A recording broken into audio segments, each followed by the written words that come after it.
पूरे भारत में शहरी इलाका 2022 तक 56.9 यानी 57% था और 43% गांव का एरिया है।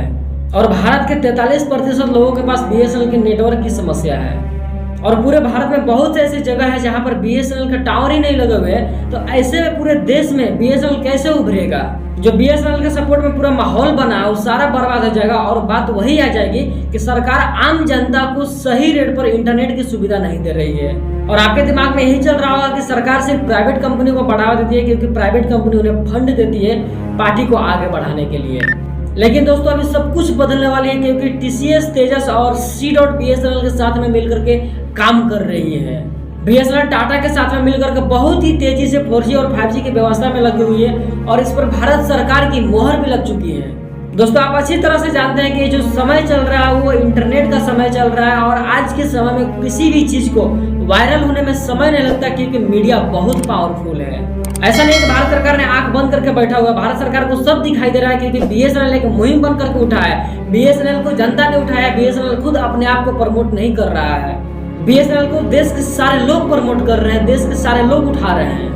अब ऐसे में सरकार हाथ पकड़ करके प्राइवेट कंपनी जियो, एयरटेल, वीआई के सामने में अगर बीएसएनएल को खड़ा नहीं कर दिया तो सरकार के ऊपर में उंगली उठने लगेगी। इसलिए सरकार ने एक प्रोजेक्ट तैयार किया है जिस प्रोजेक्ट का नाम है प्रोजेक्ट मैनेजमेंट यूनिट। और भारत के संचार मंत्री ज्योतिरादित्य सिंधिया ने ऐलान किया है कि जो भी बीएसएनएल के पूरे भारत में काम होगा उसका रिपोर्ट 1 साल में, 6 महीने में, 3 महीने में या फिर मंथली या वीकली रिपोर्ट नहीं करना, उसे डेली बेसिस पर रिपोर्ट करना है। मतलब बीएसएनएल के जो कर्मचारियों के साथ जो टावर लगाने का टेंडर जिसको दिया जाता है उसके साथ में हर रोज रिपोर्ट करना होगा सरकार को कि कितना काम हुआ, कितना काम नहीं हुआ, कहाँ पर टावर लगा है, कहाँ टावर अभी लगानी है, क्या मटेरियल चाहिए, सारा के सारा रिपोर्ट हर दिन प्रोजेक्ट मैनेजमेंट यूनिट को रिपोर्ट करना है। और प्रोजेक्ट मैनेजमेंट यूनिट ये क्लियर करेगी कि पूरे भारत में 4G नेटवर्क लग चुका है। अभी बीएसएनएल उस लोकेशन पर काम कर रही है जिस लोकेशन पर कुछ टावर लगे हुए हैं। उसके बाद फिर उस लोकेशन पर काम करेगी जहां पर टावर नहीं लगे हुए हैं, जहां पर बीएसएनएल का कोई नेटवर्क नहीं आता है। भारत सरकार बीएसएनएल के लिए 2 और अच्छे काम किए कि तेजस नेटवर्क और C.को काम पर लगा दिए है। तेजस नेटवर्क लीडिंग प्रोवाइडेड कंपनी है। इन डाटा नेटवर्किंग को ऑप्टिकल फाइबर केबल बिछाने का काम करेगी। जियो, एयरटेल का भी यही सर्विस देती है। ये एक प्राइवेट कंपनी है। नेटवर्किंग और इंटरनेट सर्विस में इनका बहुत बड़ा रोल है। जैसे तेजस ग्राउंड रिपोर्ट देगा कि 24 घंटे में कितने ब्रॉडबैंड लगाया गया, कितने केबल बिछाए गए। दोस्तों आप दिमाग से निकाल दीजिए कि बीएसएनएल तो एक सरकारी कंपनी और सरकारी कंपनी अच्छा सर्विस नहीं देती है। बीएसएनएल सरकारी कंपनी होकर के 1 साल में कैसे 4G 5G लॉन्च करेगी, कैसे सर्विस देगी? क्योंकि ब्रॉडबैंड का सारा ठेका तेजस नेटवर्क को दे दिया है।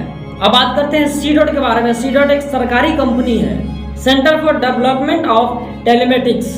ये इंडियन गवर्नमेंट की टेक्नोलॉजी डेवलपमेंट कंपनी है। ये एक सरकारी कंपनी है।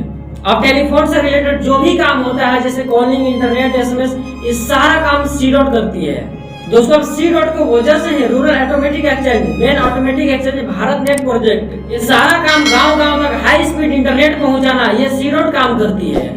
टीसीएस, टाटा कंसल्टेंसी सर्विसेज, तेजस और C.डॉट तीनों मिलकर के बीएसएनएल के ऊपर में काम कर रही है।